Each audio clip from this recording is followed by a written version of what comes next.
Yo soy una mujer de maíz. Yo soy una mujer de maíz. Yo soy una mujer de maíz.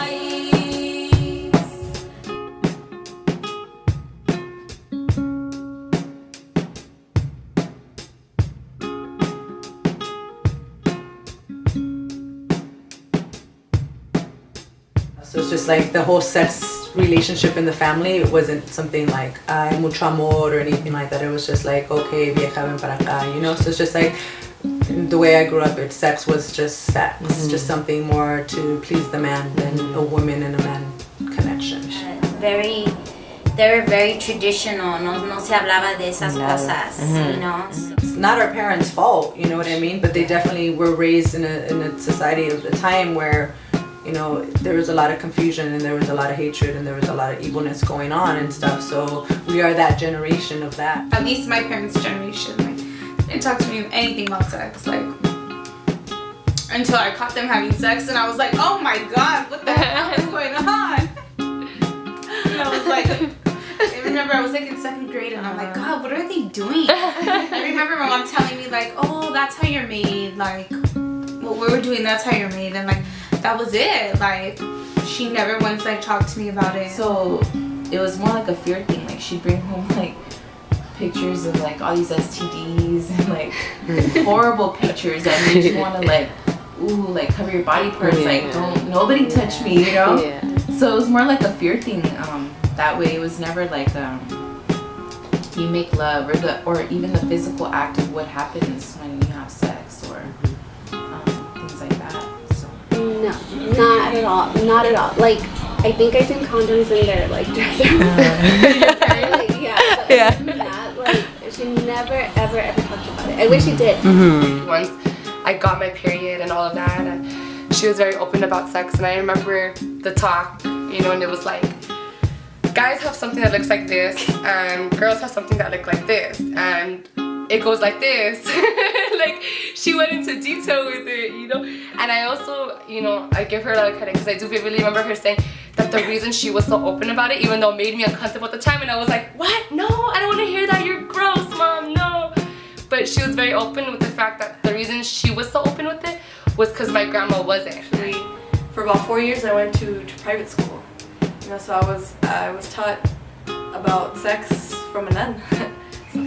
It was more like an educational thing, like, oh, this is for human reproduction, or, you know, that was pretty much it, like the anatomy of everything. Right. But that was all that they taught. The only thing that she ever, the only thing that she did say was if you have sex, you're gonna get pregnant, and that's what happened. Yeah, that was at school. And you're at home, we wouldn't really talk about it either.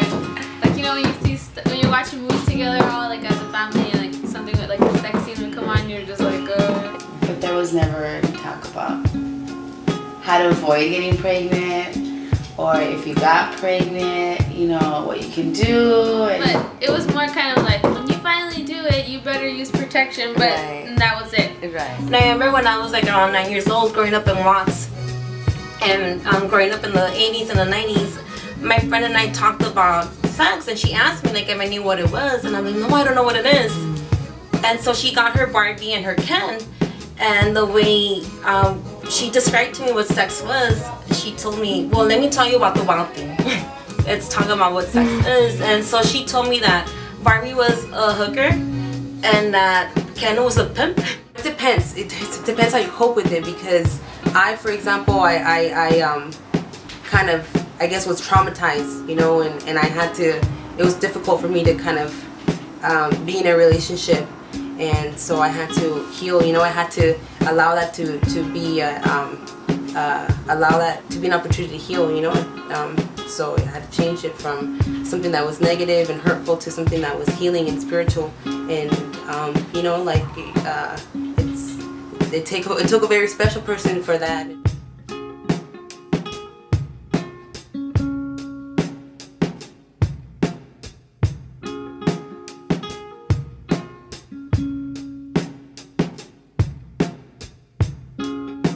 I remember when my aunts used to talk amongst themselves. Oh, babravioche, which means, you know, yo is moon, and you know, your moon in our language. So I was playing handball. I had like pink shorts on and I started and it's just like, oh man, had no idea whatsoever because nobody ever shared that with me. And I just remember I tied up my sweater like to my waist and I didn't go to the restroom. I didn't do anything like that. And when I went home, my older sister had just shared like, dude, you started your period, but it was like no love, like, you know. And then so when I got my moon, it was just like, it was more of a like, oh, you know, like I was nervous, you know. I didn't want to tell my mom. I didn't know how to tell her, you know. But we all knew. Well, that she did talk about because I remember it was something that we were like waiting for. Mm-hmm. You know, we waited for it, and I would say, you know, when am I gonna get it? When am I gonna get it? Yeah. Right, and then I had a really close aunt that it's only 2 years older than I am. And, well, you know, I confided in her and I told her. And I told her and then she told my grandma. And then my grandma went into the kitchen where everybody's having dinner and told everybody. So from then I thought I was just the devil's daughter. Because people would see me different. I mean, it was talked about. My sisters are a lot older than me. So it was talked about in the house, but never directly to me. Like, one day you're going to start or anything like that. I couldn't wait because I remember thinking like, I thought something would happen though. I thought I would magically grow my boobs. like overnight. And or people would see me now, like as forming into this young woman, you know. I was still a baby. I was still a child. So for them to see me different, I kind of felt like I did something wrong. But I felt more ashamed than anything, just like, because like I said, none of my friends like had it, so I felt like alone, like, okay, my sisters are older, like, they were hardly home, they didn't talk to me about it, you know, like, oh, this is the change that you're going through, like, nobody ever said like, oh, you know, like, this is like a milestone, like, in your life, or anything like that. No, it was just like, I didn't know what to think at that time. I felt kind of scared and like embarrassed because nobody else was going through that same thing. And it was actually my dad who went to the school to bring me like a change of clothes. So it was kind of traumatizing. It was like, no, Dad, like I didn't want him to be good. But I remember seeing a pad commercial, and I asked my sister, she's 5 years older than me. I asked her like, ¿qué es eso? You know, like, ay no, chiquita, like, eso todavía no, like, no te debo decir todavía, muy chiquita. So their exposure to it is natural. It's in the house. The images of women in the house, koyoshalki, images in my regalia that I've had. You know, I have a butterfly on one of my danza trajes, and I tell them it's a reflection of our pelvis, and it's a reflection of our metamorphosis. So I try and relate it to our own ancestral culture, our own symbols. So I did, and then they're like, okay, she's about to start her moon, and so that's when they made me aware of like how como cuidarme, you know, siempre, like you're gonna experience this and it's okay, and you know what, now that you have your moon, then they're like, eres una mujercita, but they didn't go into the details of like, I'm able now as a young age to create life, you know?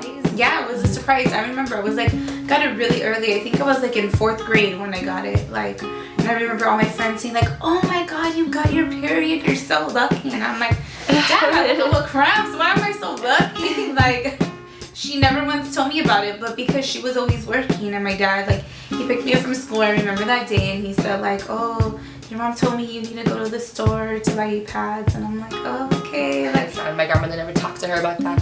So when she took me out to buy the training bras, it was kind of like an all-in-one bundle. Like, okay, we're gonna talk about how your body's gonna change, you know. So it was really good. Like I definitely want to do that with my daughter, you know, because when I got my moon, I wasn't scared. Like, you know, and we call it moon time because, you know, like we go through our 4 cycles within a month, like just like the moon, and we're on our own rhythm, on our own dance, just like the moon. and every woman is different, you know, on our own rhythm. Everyone's so we're, you know, so we push that idea, you know, that every woman is a moon that walks the earth. And it's you know, because a lot of young girls out there, they think it's something nasty and things like that, and so once we start to change that, then we can start to demand that others respect that, you know.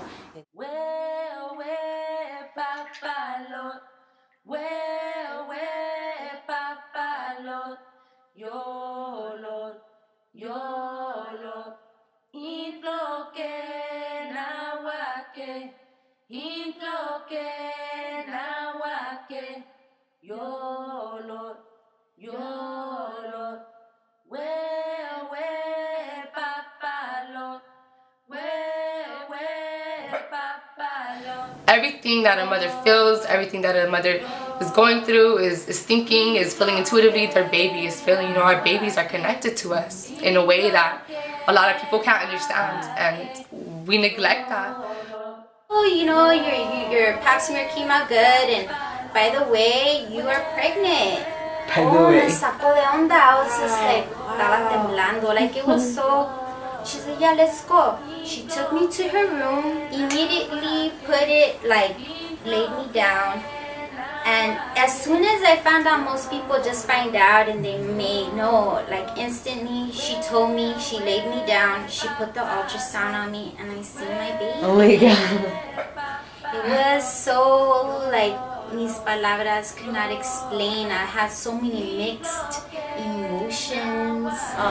As scared as I was that, you know, my mom found out, it was like so like this weight just got lifted off my shoulders. It was so like, oh my god, finally my mom knows, you know, and I don't have to be so hiding this. And then my sister found out, you know, and since my sister was pregnant, she just thought it was like, we're pregnant together. And, you know, I was pregnant. My friends still partied, and they were out because we were young, and I was at home with my family. And if I didn't have them, like, I would have really felt alone. So the first time I found out I was pregnant, I was a little bit in the fearful mode too, because I was bleeding like very heavily, and I was living up in Santa Cruz, and my doctor was like out here in LA and stuff, and I think I bled for like a month, like straight, and I was just like, whoa, what is this about? I just thought, you know, like, again, you're in like birth control pills and stuff that I was on before prior that I had moved up to Santa Cruz, so I had got off of it. So I was just like, okay, I understood that my body was gonna like try to balance itself out, and then we're trying to have a baby. And so I called the doctor, and he was just like, dude, go to the hospital right away, you might be having a miscarriage. And I'm just like, whoa, okay. And I went, and you know, they like right away they took me in and they gave me an ultrasound right away, and they saw the baby, and they're like, you're pregnant, and your body's trying to deny it, you know, like trying to release it, but you know, just take it easy for like a day or two. Like, I would be totally lost if I was pregnant by myself. Being able to like be like, are you feeling this too? Like, do you feel that when you lay down or whatever? And then to know that it was normal was like a really, everything that I felt, I was able to ask like Hannah or Isabella and be like, hey, like, do you feel like when you get up, do you get dizzy? And it was always like, that was probably the best part about being So my dad was really cool about it, and not cool, but you know, like he was understanding because my dad's a very patient man. But my mom got upset at me, and she didn't talk to me for a few days. But it was only because, you know, in her mind, she didn't want that for me at that age, you know? She wished I probably would have waited a lot longer than I did. But, you know, eventually, just the way my parents are, they're very accepting and understanding of everything that I choose to do. So, and my whole entire family was. So I have a big family, and so everybody was really excited. That's good. Cool. We were doing a lot. We were fasting. We were doing a lot of ceremony together. So like, it came like at a really good time. Like, I just felt like it was something that we didn't take for granted, because we asked, we totally asked for it. Like, you know what I mean? Like, we wanted to start that journey together. So we put it out in a prayer, and we were just hoping that it would be answered. So when it was just a really cool, like, really happy time. Like, it was. Finding out I was pregnant, I felt the cytoblasts, you know, when it's implanting. I remember feeling it, like, and I was like, could I be pregnant? could I be pregnant? Is it like the Big Bang Theory of going up in my uterus, you know, my womb? And then it was just like, I could feel it. I could feel like, I mean, you know, that's what it is, you know. I had a little feeling I was, but it was just, no, I'm not, you know. Just thinking to myself, no, I can't be, and, you know. Yeah. I was still in high school, so I was like, oh, I can't be, you know, that can't be me.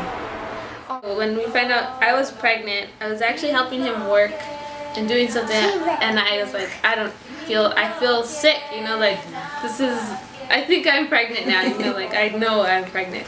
And it was like in a matter of like weeks. Really fast? Really Wow. fast, really quick that Cool. I felt, you know, that change in your body, but yeah, I knew. For sure.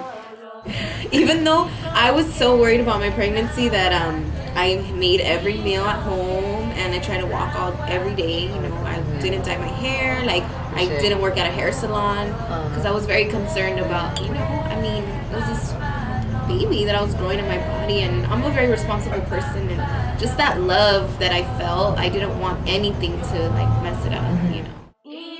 Well, what I did with myself and how I kept myself like going, like I said, we were on the move, and you know, we had a lot of goods that we got up north. You know, we had like wild meat. It was, you know, we'd can it, or you know, we had, you know, smoked salmon, and you know, just the whole.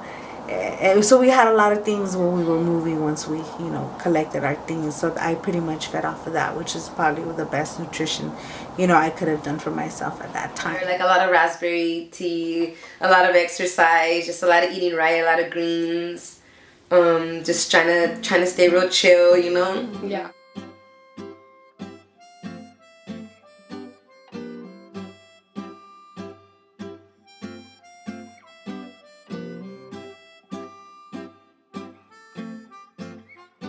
When I look back, it kind of scared me into having the C-section.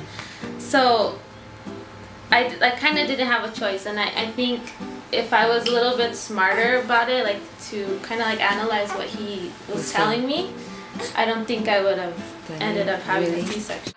Go walk across the street, you're gonna get induced. Or go walk across the street, your C-section is gonna be ready in a few hours. And the woman would just be like totally normal, not having contractions, and just, okay, bye, you're gonna have your baby right now. And like, that's just how it was. And every time I was at that doctor's, I would see that, you know? It was crazy. You're gonna have to have a C-section. Like, oh, baby too big, C-section, 5:30. Like, at least tell me because something's really wrong. And then I just saw it down right there. Because it's like, They gave me magnesium sulfate, and that stopped the labor. The contractions completely stopped almost immediately. And I was like, damn, I just barely started feeling them and they're already gone. What the hell, you know? And because they're monozygotic, monoamniotic twins, which is one of the rarer type of twins, you know? So they were scared that they could wound up being tangled up, which they were, but they were okay. Like, there was, you know, 9 o'clock, it was considered an emergency C-section. They had to call my doctor in, not our... I just feel like if they would have been honest with me, I just would have been able to like, oh, just let me think about it, or let me see what happens in the next hour, and if baby doesn't come in an hour, then okay, let's talk then, or you know what I mean? But I didn't have anyone there with me, like, to advocate for me. They were freaking my mom out, they were freaking Carlos out, all that stuff, you know? So we ended up just having a C-section, and he was born like at 3 in the morning. It was wrong for me to be placed in that scenario with the bright lights, with like, you know, 10 people in a room. So it already felt stale and dry. And then to not be able to open up vaginally, my legs, you know, actually experiencing the descending of my baby, to not be able to experience that and be lying down just felt wrong to begin with. And then all that medication and drugs that were infiltrated into me made me feel like I was dying for a point because I couldn't breathe. Okay, you know what? You might do a C-section. Why? Because you're in distress. I'm stressed because I'm in labor. To know that, you know, she was taken out of my abdomen and lifted up for me to see her, you know, it was so surreal because I couldn't understand that she just came out of me. Like, I didn't feel it, I didn't see it, and I didn't hear it. And, you know, it was like, is that my daughter? You know, it was like reaching out to something I didn't know. And again, I'm blessed to be able to say I had both. And to not say I prefer this one or that one. No, each one was unique and was its own medicine for me and for all women. I think we all have our own medicines, and it happens for us for a reason. I never had anybody talk to me about any natural remedies or natural birth. I had no idea, you know, what that was, you know. And I was 17 when I was, you know, giving birth, so nobody really told me about it. And so, you know, I got the epidural and.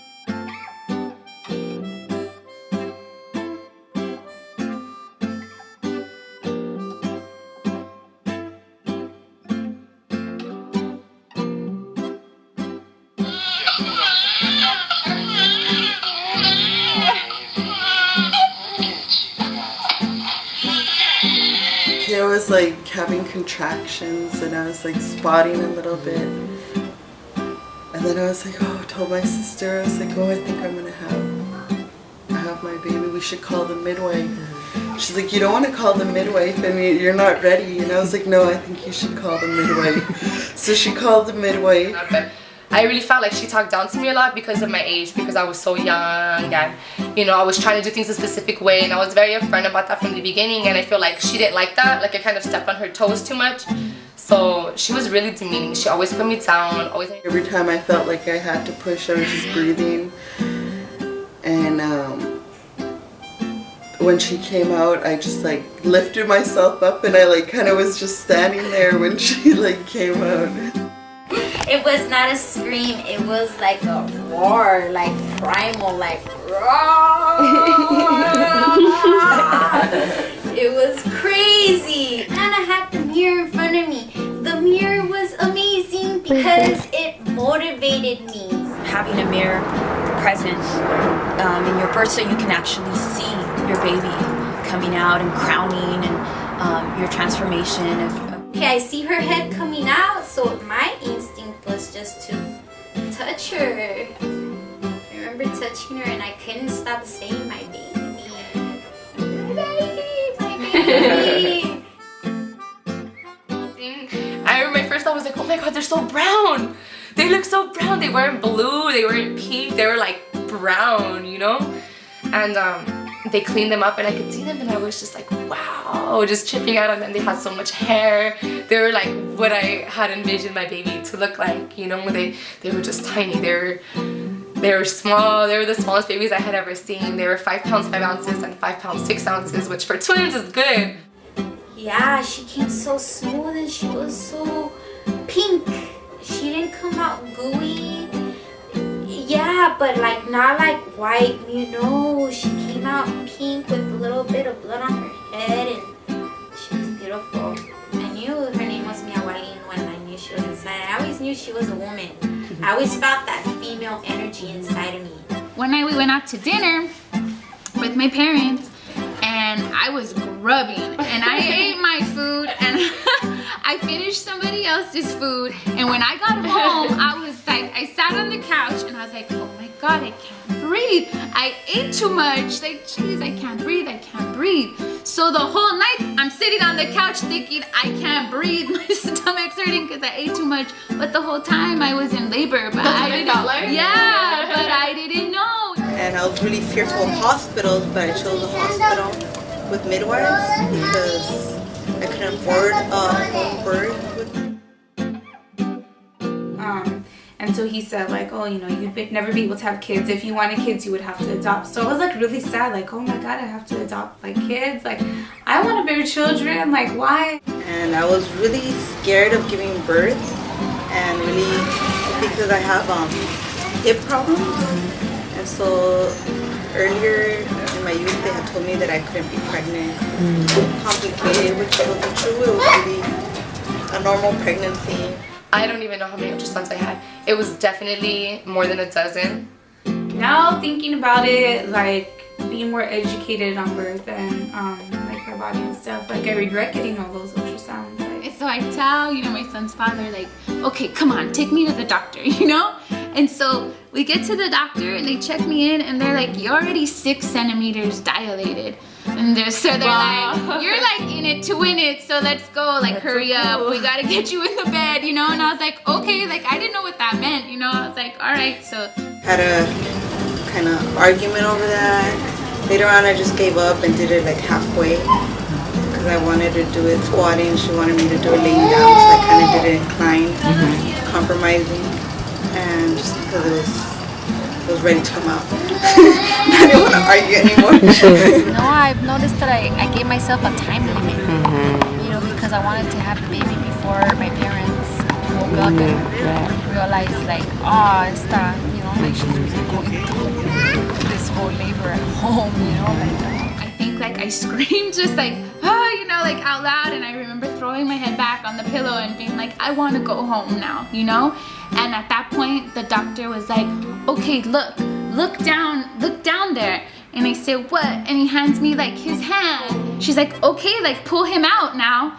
And so like I pulled him out like of me, and like I just saw his eyes, and oh my god, like that was the best moment of my whole life. Like, oh my god. My mom was there. My whole family came after Benny was born. Everyone was really excited. That's cool. I was the first one to have a baby. That's cool.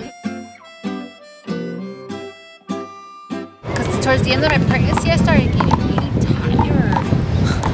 For everything, I was tired. Like just talking, I was like, I'm tired. I was kind of like, of course I'm bleeding, like you didn't want to get mad, but yeah, it was just like, can you just be quiet? Like, let me do my thing. Let me just go through this, And then at one point I thought I wasn't gonna be able to make it, and the nurse was like, "Oh, are you sure you don't want an epidural?" And I was like, "No," because I had one with the C-section, and I didn't like it because it was the weirdest feeling. Yeah, I was told by a couple of doctors and nurses that it wasn't a good idea to have a natural birth, and that I was actually told by a few of them that I wasn't going to be able to have a natural birth because I was going to get scared, and that it wasn't a good idea.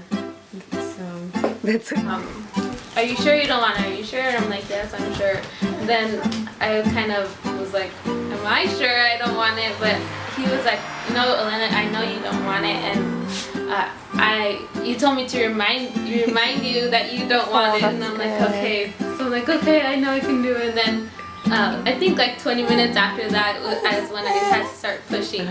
So I got through it. Yeah. So I was like, okay. I was able to have my daughter, and I didn't get epidural. I didn't get none of the medication that they offered to me, even though they kind of mocked me, saying that I was gonna want it at some point. And she was born. But I mean, she never really encouraged anything that I think of me should. And then even once I hit 36 weeks, I think it was 36, she asked me, she's like, oh, you're full term now. Do you want to have your baby tomorrow? And I was like, no, I'm not ready. No. Basic obstetrics should be taught to every woman. So if they're in a position where we're looking at them, the nurses and the doctors, we're looking at them like we're trusting them. They're the authority. They're the expert on the subject. They're in a position to teach. They should share everything they do. But the majority of times they don't. They just make you feel stupid, like you won't be able to understand it, or like that's their job. Let them worry about it. What do you need to know? But I also had support from the community as well, and other women that had gone through pregnancy and natural birth. It wasn't a horrible experience, but now that I know what I know, I definitely don't want another hospital birth. Don't want it.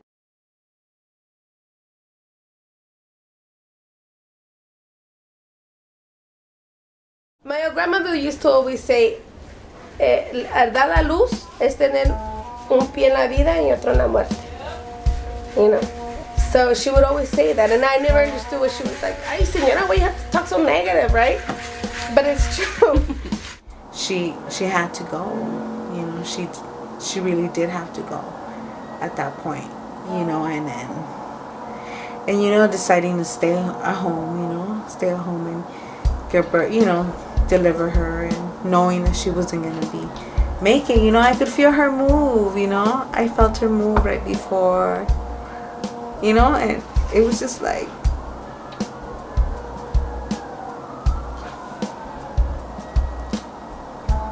Siren, you know, I'm sorry. Do I have remorse over it? Oh yeah, big time. You know what I mean? Do I think about it all the time? Yeah, because I'm the kind of person that if I did something wrong, I want to be able to like not feel the consequence, but understand the consequence and stuff. So like I didn't ask to be put asleep, you know. Everybody in that room knows what they're about to do. Nobody looked at each other. Nobody talked about it. And you just sit there and you wait. It doesn't haunt me because I am like what happened in the past is who I am today. You know what I mean? It definitely made me the kind of mom that I am today because of that situation, you know. So it's just like you gotta embrace the negative and the positive. Not everybody's perfect. Not every woman is perfect, and you have to learn in those ways. You know, that's the only way to learn is through balance of the man, the woman, the female, the male, and the negative and the positive. So yeah, so that, you know, that was at age 16. You have like these really mixed emotions of like, is this wrong? Is this wrong? I was pregnant and I wasn't sure what I wanted for myself, but just understanding what I was experiencing and my dynamics in my life and my personal health, I made the decision that I couldn't continue with this pregnancy. I'm really still like the anesthesia still got me, so I'm kind of like in a daze. But I remember waking up. The first thing I felt was I wasn't sick anymore. I was not sick anymore, and I felt empty. Like something, like the baby wasn't there anymore. I could definitely feel that. When I went in through the door, when they called my name, I feel like that's when the process started of like me being dehumanized. I felt that I had read through the website, I knew what was gonna happen, supposedly me, and I thought I had made the right choice as far as selecting that clinic. But when I walked in through the door, I noticed that it wasn't like that. And I saw that they were just making a business out of everybody. The one that they did have support and I did let them was with my 5th baby, because that one was stillbirth. Why does this happen, you know? Or I blame myself. Man, I should have, you know, paid attention more to the baby. Like, does it move? Did I miss something? You know, for me not to know that this was going on. Like you blamed yourself. Right, I feel guilty. The saddest part was when I got home, because I already had 3 older kids. My 4th one, she was still too little. She didn't know that mom was supposed to come with baby. But like him and my other 2 and my brother, they're like, where's the baby? They were excited, where's the baby? Where's the baby? And here you come with like bags. So they were looking for the baby in the bags. And I'm like, mijo's, I gotta talk to you, you know? And they're like, what? And I had to like tell them, and they all cried.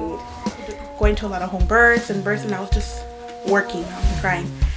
So, but I went to the hospital because I went into early labor, and he's like, it's too late, you push, and he broke my bag of waters.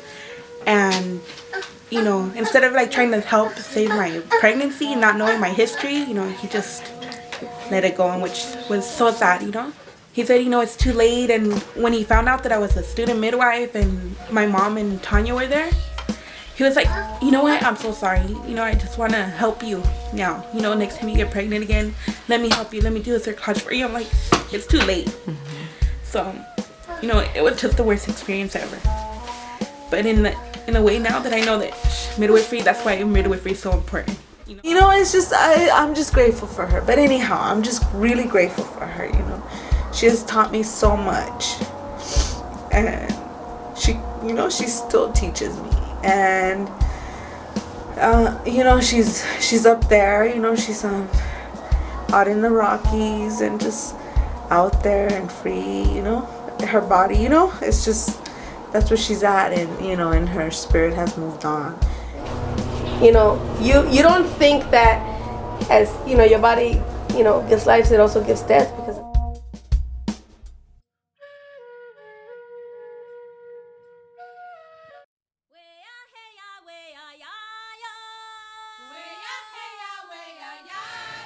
I also think though, aside from the physical benefits, there are so many spiritual benefits and emotional benefits for the mother and the child, you know, and it brings you so much closer together. You're the only one that can do that.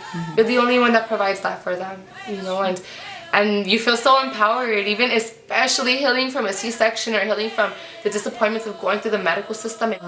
When you breastfeed, you're kind of forced to, you know, be there and just have a moment of quiet and peace with your child, and it taught me peace, really. So that's, you know, what I learned the most, and I appreciate the most about my experience with being able to breastfeed my child. At least to me, I had issues. Like I didn't what? have issues with the baby latching on. I had issues with her after she latched on. She would fall asleep and she would like nibble at my nipple, and I didn't know how to like wake her up and put her back.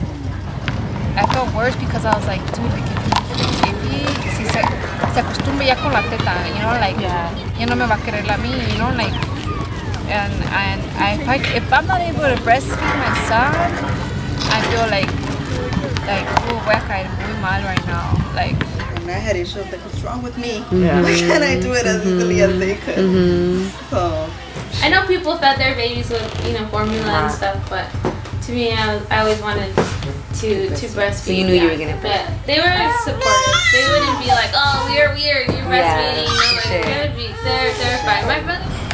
I only breastfed him for 3 months.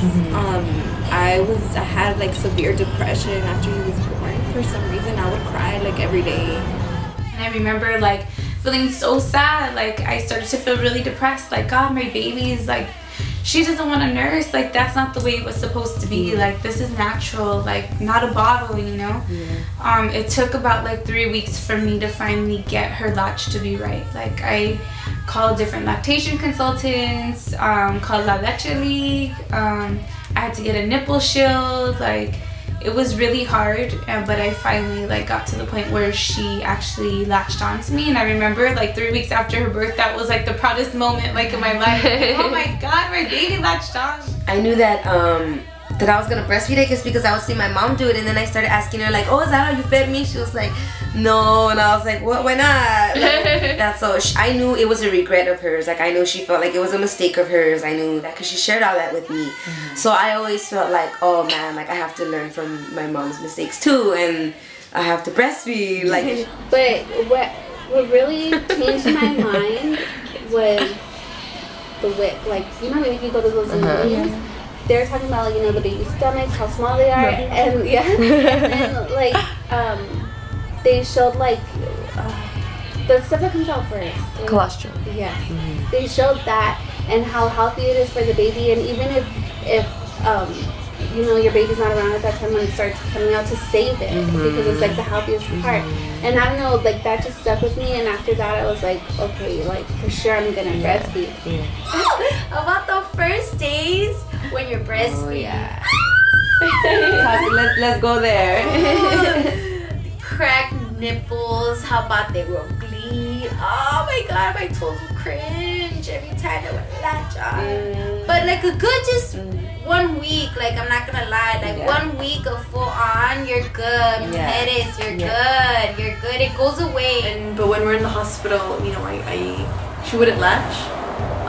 So I had her on a Friday, and they told me that the lactation nurse wasn't gonna get there till Sunday, and I was like, wow, you know, I've learned more about it, and I'm older, and I think you know, and I've spoken to other mothers. I think, you know, in the future, if and when, I think I would definitely breastfeed. You know, I think I regretted so much for not. And I'm so proud of that. Like, I didn't have my home birth, I didn't even have my natural birth, I didn't even have my contractions. but I breastfed my twins until they were 1.5 years. I know women that have never had their natural birth. Therefore, their healing has to happen through breastfeeding and through seeking out other women. Just talking is key to healing.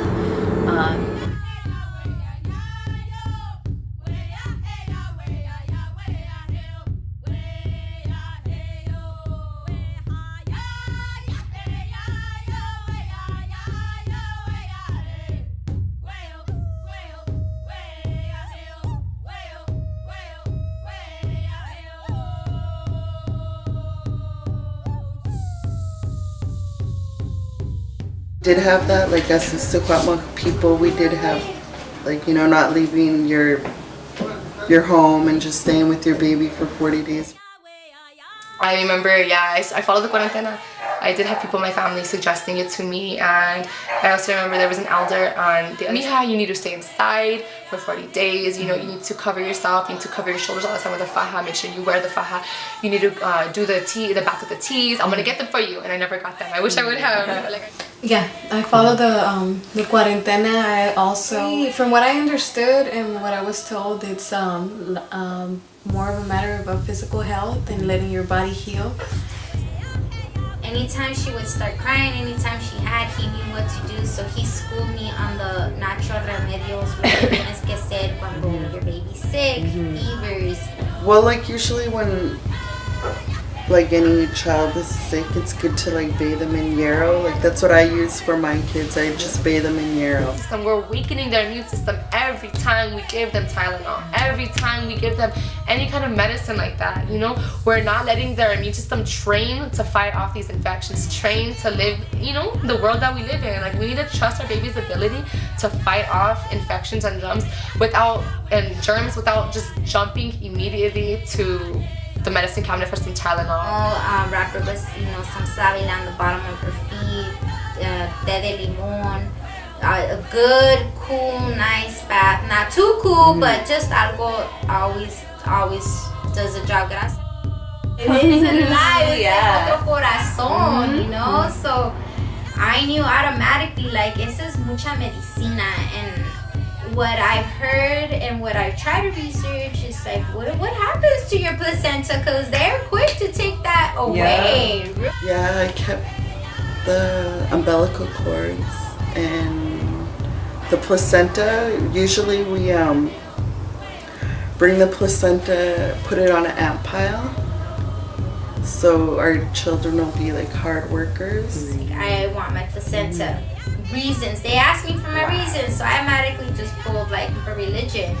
I would have to say the Zapatista mujeres were my biggest influence in using the rebozo. Seeing how they show up everywhere with their babies on their back.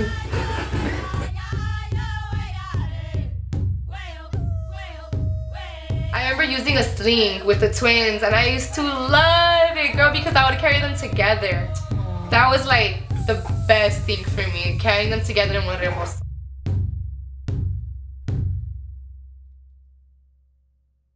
It's where I felt like I was failing as a mom, and it was really hard for me because I didn't have like a great support system. Well, since my sister and I were going through, pregnancy and birth and motherhood at the same time, it was very sister support. And so we were never really close at all. So, after, we both became mothers and even pregnant, I think we started getting very close with each other.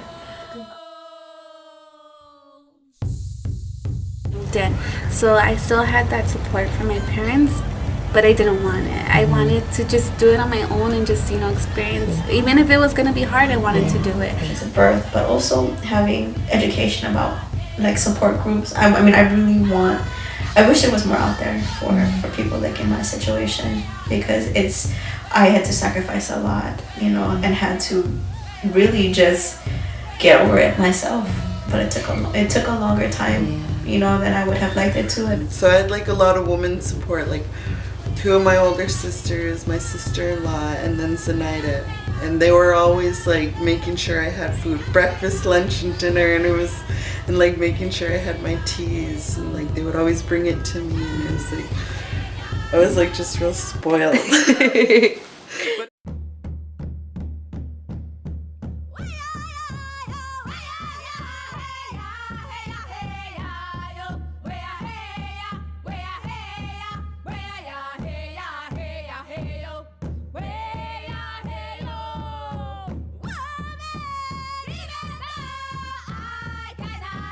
But definitely for my own daughter, I don't want it. At least I hope it's not, and I don't want it to be as a taboo subject and as something that we don't talk about and it's not appreciated. I want them to really see themselves naked as their bodies start to form and months pass, and really, take a knowledge of what's going on. This is life coming, developing in there. Like, just teach them that our bodies know what to do. Our great grandmas and our mamas and our great aunts and everything like that. Every female generation before us gave birth naturally. You know what I mean? With no intervention whatsoever. So our bodies know what to do, and that's what I'm going to continue to teach all the daughters of this world. Our bodies know what to do, and don't get influenced by these hospitals and all these settings. We have to go back to the way it used to be. Because we women are the ones that give birth. We're the only ones that really can determine what works for us and what doesn't work for us. We shouldn't really have anybody speaking for us. Like, as far as like exploring their bodies and like not covering up, like, oh no, that's your private part, because that's what my mom would always tell me. Like, no, Auntie, that's called your vagina. And like, this is what this actually means, Just spoil like my daughter and my grandchildren. Like, I would just spoil them, and like after their births, I wouldn't let them do anything. I would just be there and just give up everything and just live there with them and like cook for them, clean for them. And I just want them to be really like well taken care of for their births and after their births. Cool. I want them to experience the whole indigenous, what our ancestors left us, and not get caught up with all this. I think a lot of it just learning, not even necessarily about sex and protection or family planning, but also just knowing like your body's sacred and kind of learning that as like a self-esteem, as your community, you are a beautiful person inside and out, and kind of working with that, and that everything else kind of stems from that, whether it's taking care of yourself, mind, body, and soul, spirit, which would maybe mean protection, or taking care of unhealthy or not being around an unhealthy relationship, whoever that relationship would be, etc. Because I think that spiritual abuse is something that is definitely overlooked. People are like, spiritual abuse, what's that? And I mean, it's pretty much the same thing, spiritual and emotional abuse, they go hands in hand. Starting to alter your own perception of yourself, your own perception of your home, your own perception of your family, and things like that, it becomes a sickness, And I think that sickness is just as real as any other form of domestic violence. And I think that's something that as sisters, we need to provide a network for other sisters to come to us and be able to speak about that. Because I remember feeling so alone. I'm pretty sure back in my, my family line, there's more midwives. There's definitely someone there. And this is an alternative. It's not even something new, not a phase. It's not, it's something that's just happening. It's been happening for years. Our women have been doing it for years, and we're just bringing it back. Letting them know. Do you hear that? The baby's heartbeat.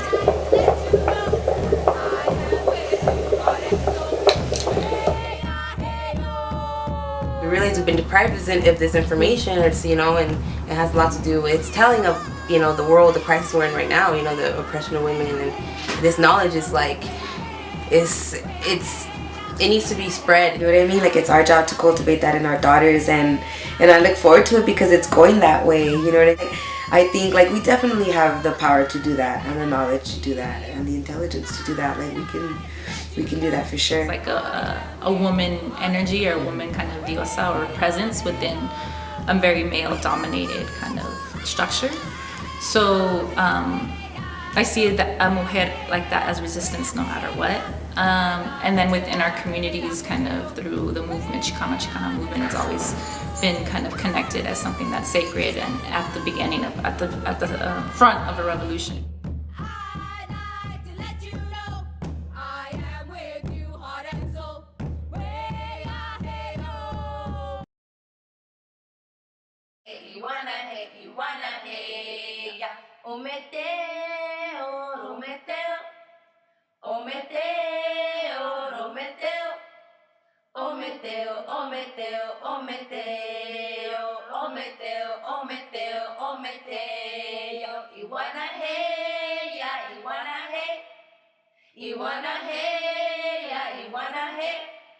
iguana hey, iguana hey, iguana hey, ya, iguana hey, iguana hey, iguana hey, ya. Ometeo, Ometeo, Ometeo, Ometeo, Ometeo, Ometeo, Ometeo, Ometeo, Ometeo, Ometeo, iguana hey, ya, iguana hey, iguana hey, ya, iguana hey. Iguana hey, iguana hey, iguana hey, ya, iguana hey, iguana hey, iguana.